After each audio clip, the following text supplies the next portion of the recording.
direito ao acesso à terra para quem nela vive e trabalha deve ser assegurado pelo Estado. É isso que determina o Estatuto da Terra, criado em 1964. No entanto, milhares de camponeses ainda esperam pela oportunidade de ter uma terra onde viver e trabalhar. Por isso, ainda é preciso falar de reforma agrária.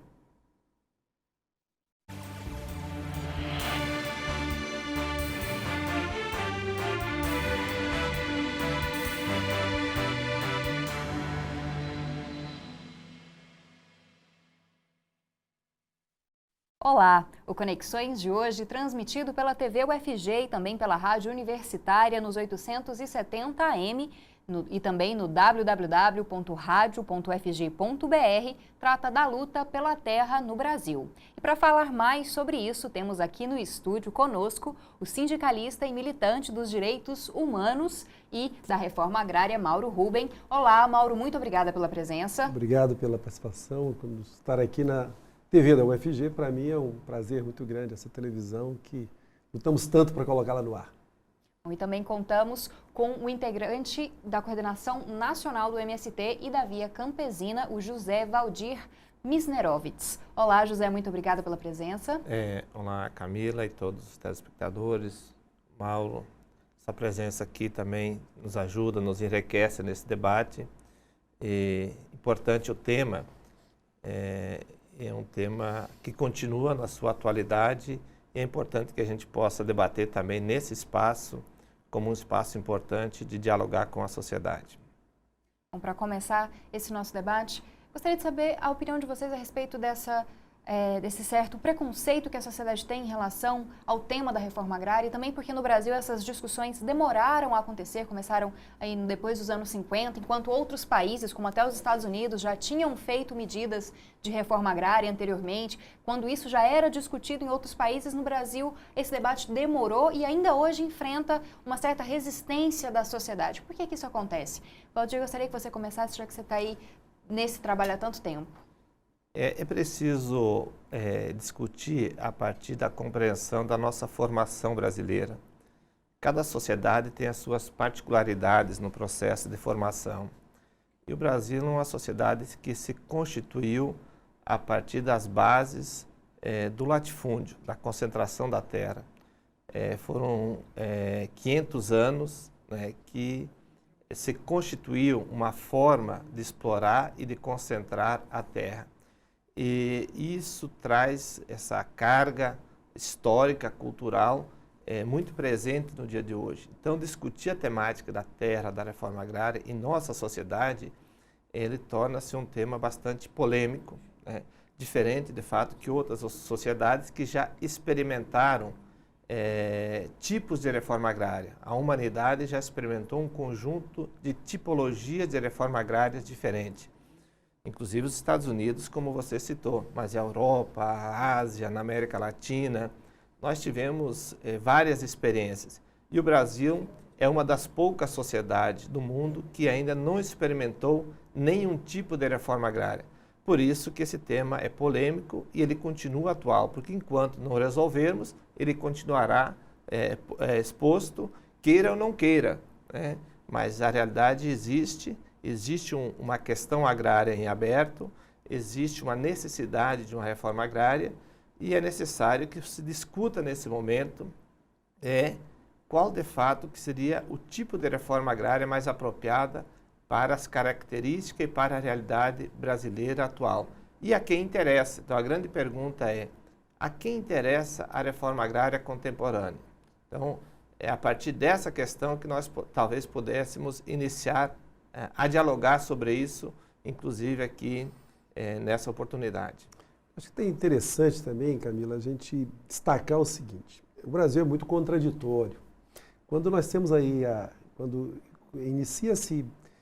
termina a escravidão, pelo menos oficialmente, no país, que a própria Princesa Isabel, a monarquia naquele momento, tinha uma visão até mais evoluída de inclusão do que aqueles que promoveram a República.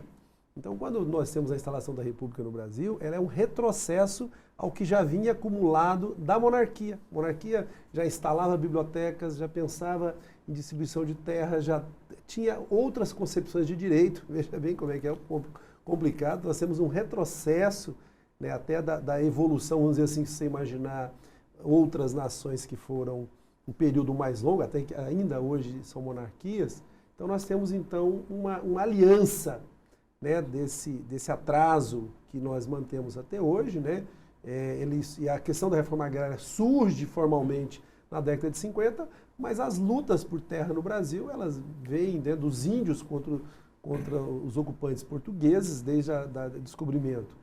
E hoje, ao ponto de que nós temos aí um latifúndio modernizado e violento, né? Ao ponto de senadores, como nós temos senadores aqui em Goiás, que são profundamente defensor do latifúndio, mantém essa tradição, né, de ter a propriedade da terra e achar também que é dono das pessoas, porque é assim que eles agem ainda hoje, né, não só em tempos anteriores. Acho que é importante destacar que, no caso brasileiro, há uma relação muito forte entre terra e poder. Ter terra significa ter poder. E a nossa sociedade tem um poder muito concentrado. Se a gente vai olhar, as mesmas pessoas praticamente que concentram a terra, concentram a indústria, concentram os meios de comunicação, concentram hospitais também. Ou seja, há essa relação entre a concentração da terra, o domínio da terra, com a concentração de riqueza e do poder em nossa sociedade. E também do poder político. E do poder político também. Então, a questão da reforma agrária, ela passa a ser assumida por segmentos da sociedade, pelos trabalhadores, digamos assim, que historicamente, pelas condições e não por opção, se tornaram trabalhadores sem terra. Então, a reforma agrária passa a ser uma iniciativa, ela só vem a ser discutida quando os trabalhadores, de forma organizada, pautam e lutam por ela, e por segmentos da sociedade que têm essa compreensão de que a nossa sociedade, ela não será uma sociedade equilibrada, desenvolvida plenamente, enquanto não resolver a questão da estrutura fundiária. Porque a base de uma sociedade, ela perpassa pela estrutura fundiária. Você quer entender uma sociedade, você olha para a sua estrutura fundiária. Quando ela for concentrada, quando ela for desequilibrada, é sinal de que a sociedade também é desequilibrada e injusta. Então, você não resolve os problemas da sociedade, não resolve os problemas urbanos sem mexer na base da sociedade, que é a sua estrutura fundiária. Então, é importante a gente entender, se a gente quiser projetar uma sociedade mais justa, com outro desenvolvimento equilibrado, com a questão do cuidado com a natureza, com a ecologia, necessariamente precisamos discutir a questão da reforma agrária.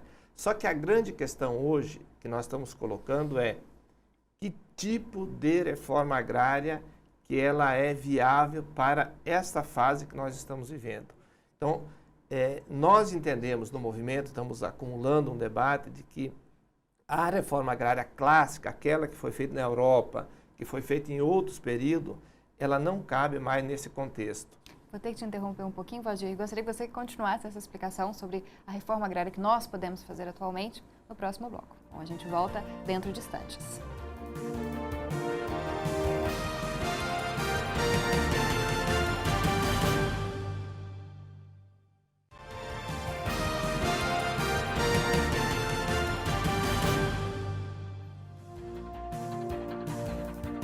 Hoje estamos conversando com Mauro Ruben, que é sindicalista e militante dos direitos humanos, e também com José Valdir Misnerovitz, que é integrante da coordenação nacional do MST e da Via Campesina.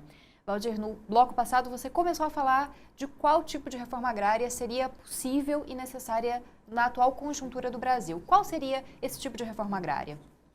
Nós estamos defendendo um tipo de reforma agrária que nós chamamos de caráter popular, uma reforma agrária popular. O que é uma reforma agrária popular? É uma reforma agrária que tenha um conjunto de medidas, de ingredientes que venham ao encontro de, democratizar a terra. Então, garantir o acesso à terra para aquelas famílias, aquelas pessoas que têm nela o desejo de viver, de trabalhar. E segundo, as condições para nela produzir e se desenvolver. Porque a distribuição da terra significa você constituir uma nova unidade de produção familiar.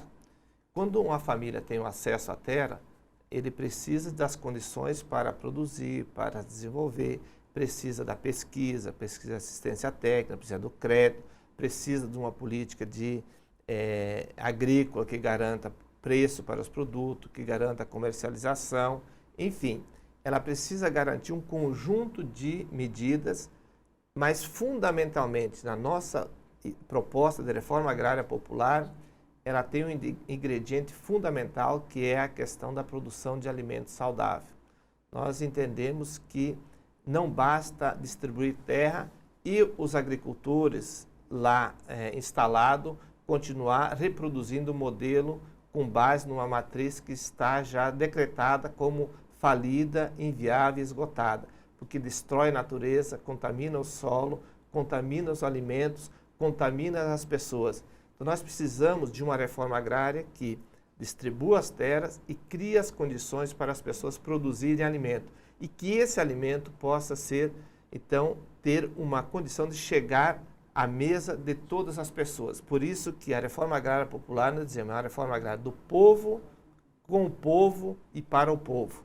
Ela tem que ser para atender os interesses, principalmente dos trabalhadores, das camadas sociais mais pobres da nossa sociedade.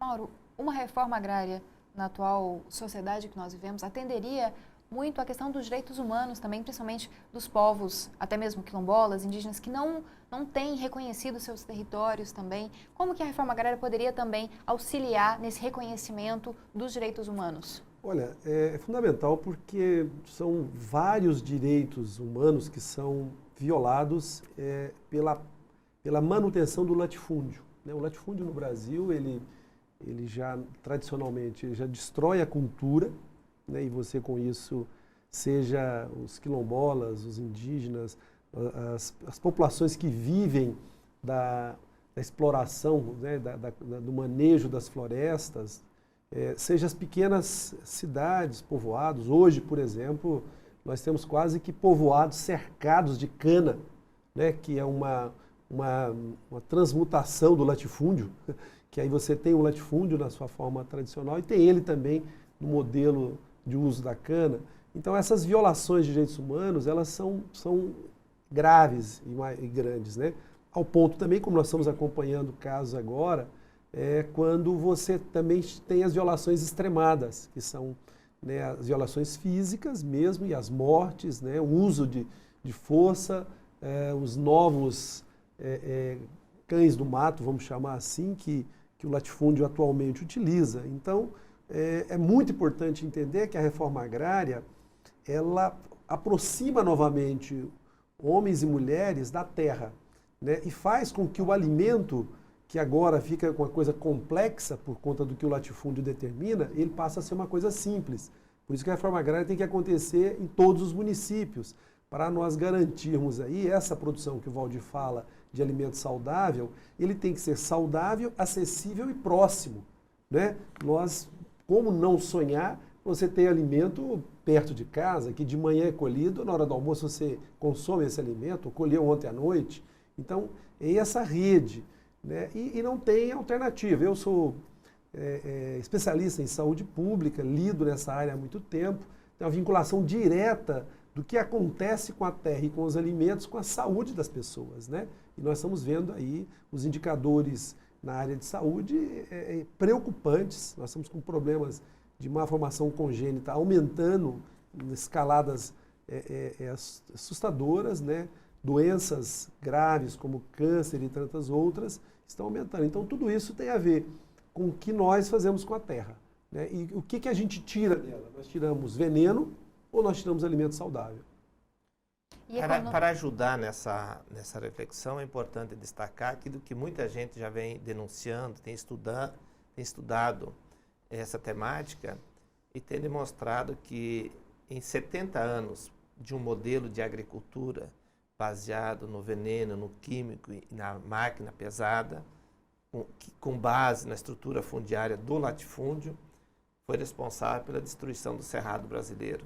Aquilo que a natureza levou milhões e bilhões de anos para constituir, em apenas 70 anos nós destruímos, e a consequência da destruição do cerrado é uma consequência não só para as comunidades, para a região aqui próxima, mas tem consequência para toda a sociedade brasileira e da América Latina.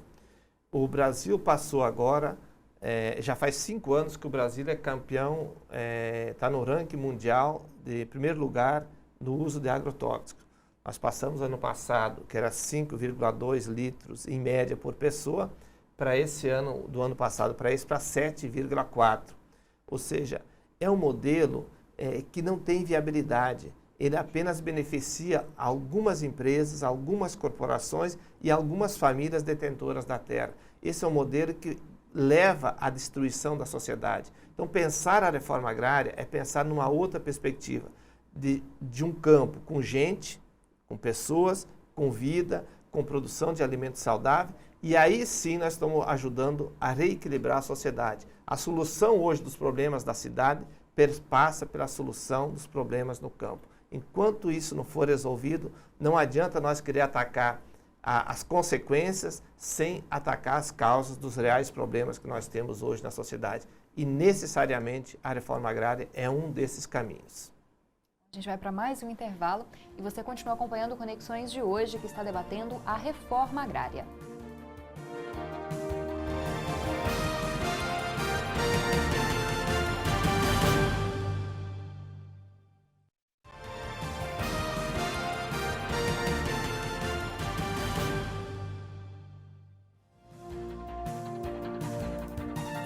Voltamos com o último bloco do Conexões de hoje, que debate a reforma agrária. E estamos conversando com Mauro Ruben, que é sindicalista e militante dos direitos humanos, e também com José Valdir Misnerovitz, que é integrante da coordenação nacional do MST e da Via Campesina. Bom, Mauro, como que você definiria a situação hoje da distribuição de terras no país, já que a gente, e também no estado de Goiás, já que recentemente a gente viu a desapropriação de uma ocupação do MST aqui no estado e também uma diminuição no número de assentamentos pelo governo federal. Como é que você caracteriza a distribuição de terras no país? Olha, Camila, nós podemos analisar o seguinte. Primeiro, nós temos alguns quadros assim difíceis que a reforma agrária ela não tem sido tratada com a prioridade devida.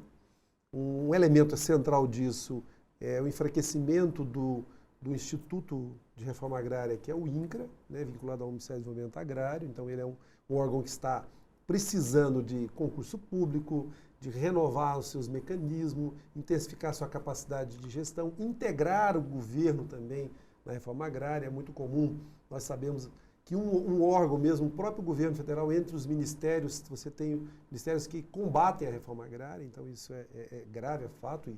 E aí nos governos para cá, pois o Valdir pode dar mais exemplos, mas nós temos aí uma paralisação e mais agora, mais recentemente, o próprio governo Dilma tem tido uma visão de que a reforma agrária não é necessária. Em Goiás, nós temos a situação, para você ver indicadores, em 1986, Fazenda Mosquito, no município de Goiás, da cidade de Goiás, foi o primeiro assentamento e o INCRA tinha 200 funcionários. Hoje nós temos 250 assentamentos aqui em Goiás, né? E o INCRA tem 180 funcionários, 160, e estão vários aposentando. Então, nós temos aí um instrumento de fazer a reforma agrária muito reduzido, né? E ao ponto que nós temos também um problema grave, que é o judiciário, né? Então, a reintegração de posse que ocorreu agora, né, no município aqui de Corumbá, retirando ali quase 4 mil famílias, né, Valdir? 4 mil famílias lá daquela ocupação do Eunício Oliveira, mostra que o judiciário também é um grande entrave para nós na reforma agrária.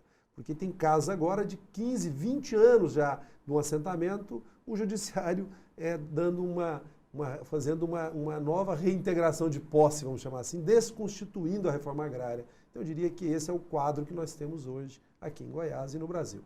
Você concorda, Valdir, com essa avaliação do Mauro, de que há aí pouco interesse do governo em fazer uma distribuição maior de terras? De fato, o governo tem dado a prioridade em relação à reforma agrária, apesar da reforma agrária ser uma lei garantida, dizer, um direito garantido constitucional. Até uma necessidade, e uma né? necessidade da sociedade como um todo, mas muito pouco tem sido feito. O que nós temos atualmente, para vocês terem uma ideia do quadro, nós do MST temos aproximadamente em torno de 90 mil famílias acampadas no Brasil, sob a nossa coordenação. Em mais ou menos 700 acampamentos. O acampamento tem uma dinâmica, todo dia surge acampamento, todo dia famílias ingressam no acampamento, então tem uma dinâmica muito própria. Mas para vocês terem uma ideia de quadros da situação. Agora, com o novo Ministério da Reforma Agrária, com a nova equipe que assumiu o Ministério da Reforma Agrária, o Patrus, que é o ministro, e a presidente do INCRA, há um compromisso estabelecido pela presidente Dilma, pelo ministro, para a presidente do INCRA, de apresentar nos próximos dias um plano de assentamento de todas as famílias acampadas nos próximos 4 anos. E se isso for levado à frente, né, Goiás tem aproximadamente 7 a 8 mil famílias acampadas. Do MST são em torno de 5 mil famílias que são sob a nossa coordenação. Então, a nossa expectativa que agora o novo ministro, essa conjuntura que nós estamos vivendo, cria as condições para que a gente possa avançar numa política de distribuição de terra e também de desenvolvimento desses assentamentos que vão sendo constituídos e desses assentamentos que já foram estabelecidos nos últimos anos. Então, de um lado, nós estamos olhando para esse momento com um certo otimismo e com muita disposição de fazer a luta, porque nós entendemos que a gente, no ditado popular, né, governo é que nem feijão, é só com pressão. Então, a nossa tarefa é organizar as famílias e pressionar o Estado, o governo, para fazer os assentamentos e avançar na perspectiva de uma reforma agrária que seja uma reforma agrária que contempla, de fato, o conjunto de políticas e de medidas necessárias. No Brasil nunca houve um projeto conciso de reforma agrária, apenas distribuição de terra, seria isso? Nós tivemos um único projeto de reforma, foi de 64. Nós tivemos quase uma reforma agrária. Foi nas vésperas do golpe militar, o governo João Goulart tinha anunciado, dentro do conjunto de políticas de reformas de base, a reforma agrária, que tinha uma concepção da reforma agrária baseada no que foram as reformas agrárias na Europa, por exemplo. Só que aí veio o golpe militar e isso se viabilizou. De lá para cá ainda nós não conseguimos acumular força suficiente no campo e na sociedade para novamente discutir um projeto de reforma agrária amplo como nós entendemos ser necessário. E a sociedade está aberta, Mauro, para essa discussão? Eu acho que a sociedade está aberta e ela já está sentindo a necessidade. Porque quando você relaciona, né, muitos nossos telespectadores agora que estão nos ouvindo, vendo, escutando, acessando a internet, ela tem necessidade de quê? De um alimento saudável, ela tem necessidade de uma proteção do meio ambiente, ela tem vontade, né, que eu gosto sempre de dizer isso, o tataraneto do bisneto dela quer conhecer uma arara. E só vai conhecer uma arara, conhecer qualquer outro bicho no campo se nós preservarmos, tivermos gente tomando conta na terra, né, e estancar esse modelo de destruição ambiental. Então a sociedade ela não só está preparada para as questões da reforma, ela sente isso. Agora, é claro que é fundamental uns espaços como a TV da UFG, que eu fico muito feliz, nós lutamos tanto para essa televisão estar no ar, brigamos com a igreja, brigamos com tanta gente, e o papel da televisão desconstruir essa lavagem cerebral que é feita na população a respeito da reforma agrária, e vocês estão de parabéns. Bom, só tenho a agradecer. Mauro, muito obrigada pela presença, mais uma vez falando conosco no Conexões. Estamos aqui sempre à disposição. Bom, e muito obrigada também, José Valdir, pela presença aqui, por falar desse tema que é tão importante. É nós que agradecemos. A reforma agrária não é para o MST, é para a sociedade. Portanto, também nós contamos com o apoio da sociedade para ajudar a realizá-la. Podem contar com o nosso apoio também. Muito bem. Bom, o Conexões de hoje chega ao fim. Participe do programa através do e-mail jornalismo@tvufg.org.br ou pelo Facebook e Twitter do programa. Bom, e você pode assistir ao Conexões novamente no sábado às 5h30 da tarde e no domingo às 4h30 da tarde. E acompanha um novo debate na próxima terça-feira, às 6h15 da noite, na TV UFG, canal 14 no sinal aberto, 21 na NET Goiânia e também no www.tvufg.org.br. E você pode assistir a todos os debates que já foram produzidos até hoje no blog do programa. Então, acesse e assista. E uma ótima semana para você!